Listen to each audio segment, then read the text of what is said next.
Selamat sore, Sore, Bro William. sore Pak Sate. Kita lama gak ngobrol ya Iya, di podcast sulit kayak banget. gini. Iya. Ini kan saya ini pingin apa ya?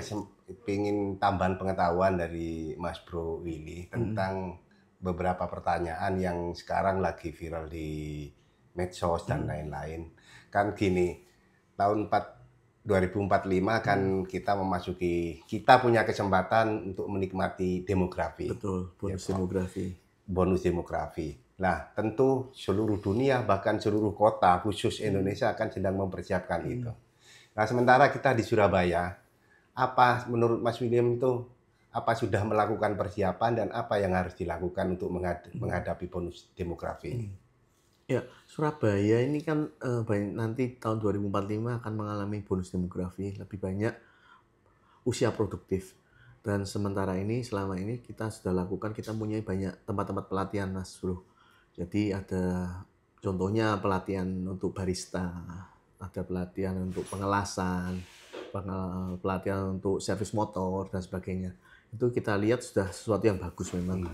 Cuma untuk kedepannya kan nggak mungkin toh dengan jumlah yang banyak semua dijadikan barista yang buat kopi. Nanti toko kopi di kota Surabaya bakal banyak banget. Jadi akan jadi oversupply. Nah, jadi kita usulkan ke depan paling enggak kota Surabaya punya training center untuk tempat untuk melatih anak-anak muda ini memiliki kemampuan yang berskala internasional gitu. Karena untuk menjadi entrepreneur sesuatu yang baik gitu ya. Cuma kan masih ada permasalahan modal, harus punya jiwa entrepreneurnya harus terlatih. Sedangkan kalau kita melatih seseorang dengan skill secara internasional, secara teknis, itu bisa dipakai negara-negara lain juga. Jadi mereka bisa bekerja di luar negeri dan tentunya juga akan memberikan pemasukan untuk di Indonesia karena mereka pasti dikirim uang ke keluarga kembali ke Indonesia gitu ya. Kalau training center itu seharusnya dimulai saat ini, sekarang atau masih nunggu beberapa tahun kemudian atau bagaimana? Ya, harus dimulai dari sekarang karena bonus demografinya pertambahannya kan sudah mulai sekarang gitu. Dan untuk melatih seseorang kan nggak bisa langsung cuma seminggu, 2 minggu gitu ya untuk keterampilan yang berskala internasional. Contohnya untuk pengelasan dalam laut dalam itu perlu sekitar 6 bulan mungkin untuk bagaimana melatih mereka untuk menyelam, terus bisa ngelas di dalam laut gitu. Itu kan spesial skill yang butuh Spesial ya, keahlian khusus ya. keahlian khusus. Nah, itu yang diperlukan banyak negara-negara yang di luar negeri juga. Demikian juga untuk tenaga teknis misalnya engineer atau tenaga ahli. Itu contoh Austria itu butuh banyak dari kita.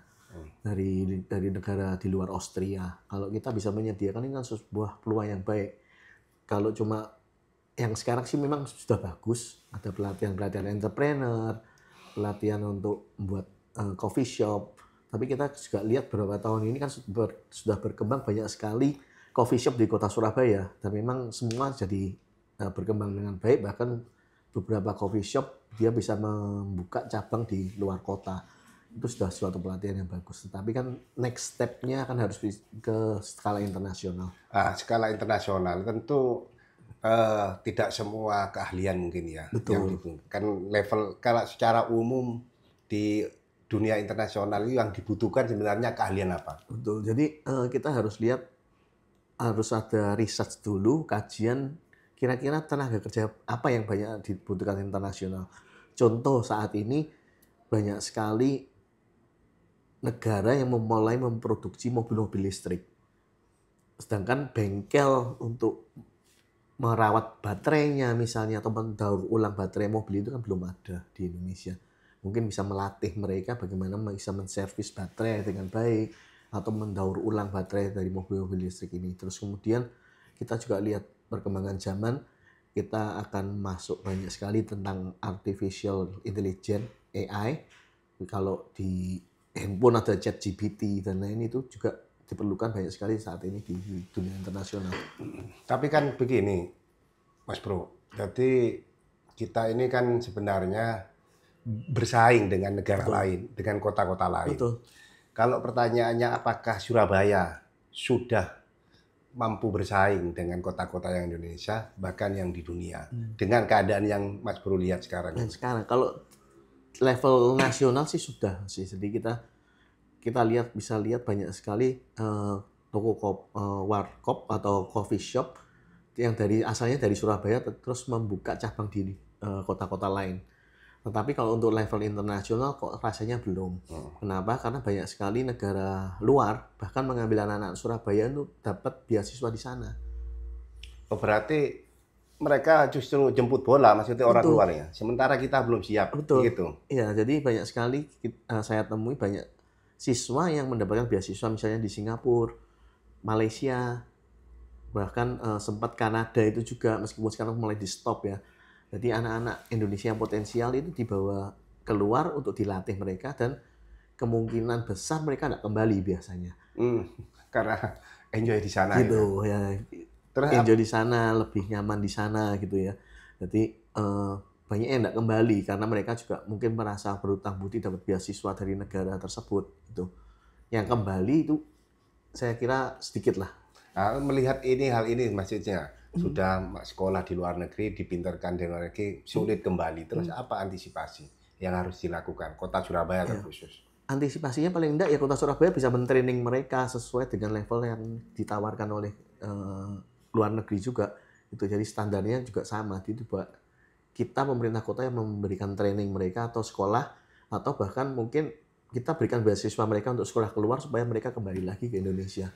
Terus bagaimana dengan ini yang istilahnya kalau sekarang istilahnya kan gaji mereka. Kalau perbandingan yang saya dengar sekarang ini, kenapa mereka ini pemuda kita ini banyak yang kerasan di luar negeri karena pendapatannya lebih tinggi Betul. dari Indonesia Ya. katanya. Gimana ini, Mas Bro melihatnya? Kalau kita lihat situ nanti kan kalau kita punya tenaga ahli yang banyak di Kota Surabaya, tentu juga akan menarik investor luar untuk masuk ke dalam. Jadi perusahaan-perusahaan multinasional dia akan membuka cabang di Indonesia tentu dengan gaji yang sama dengan di posisi di luar negeri juga. Jadi karena kesulitan mereka kadang-kala tidak berinvestasi di Indonesia karena cari tenaga kerjanya susah yang sesuai dengan level yang mereka inginkan. Jadi itu juga potensi selain mengembangkan anak muda Surabaya tapi juga mengundang investasi masuk ke Kota Surabaya. Jadi Sebagai anggota dewan, agar ini segera terrealisasi, apa usulan atau desakan Mas Bro ke pemerintah Kota Surabaya? Jadi yang sudah saya usulkan adalah paling tidak kita sudah buat training center dulu satu.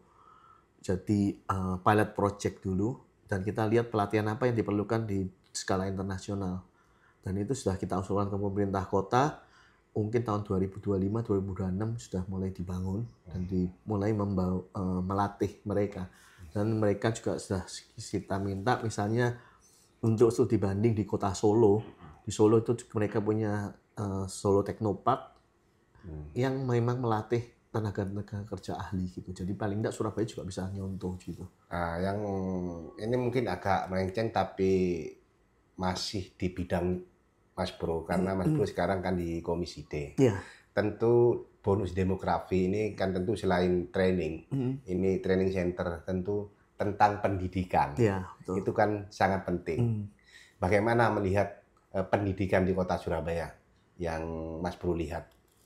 Sekarang ini pendidikan di Kota Surabaya sudah bagus ya, jadi sudah lebih baik daripada kota-kota yang lain karena kita sudah sampai tingkat SMP sudah gratis semua dan kualitasnya juga kita sudah minta untuk disamakan. Memang masih ada masalah-masalah yang terjadi di pendidikan Kota Surabaya. Misalnya kenakalan remaja masih banyak gitu di Kota Surabaya dan itu memang perlu dievaluasi lagi.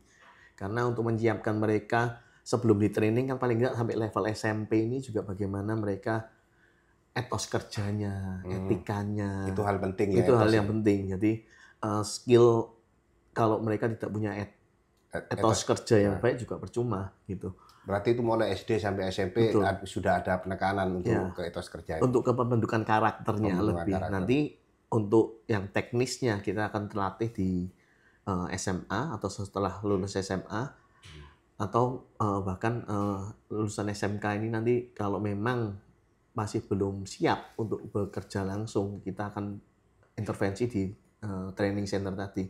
Karena dari data yang ada memang kebanyakan pengangguran terbuka di kota Surabaya itu malah disumbang dari lulusan SMK. Ini kan Iya. sesuatu yang ironis sekali gitu. Seharusnya sekolah SMK yang menyiapkan anak-anak untuk siap langsung kerja, ternyata masih belum siap kerja. Tentu bahkan ini sudah diantisipasi sejak lama, satu persoalan.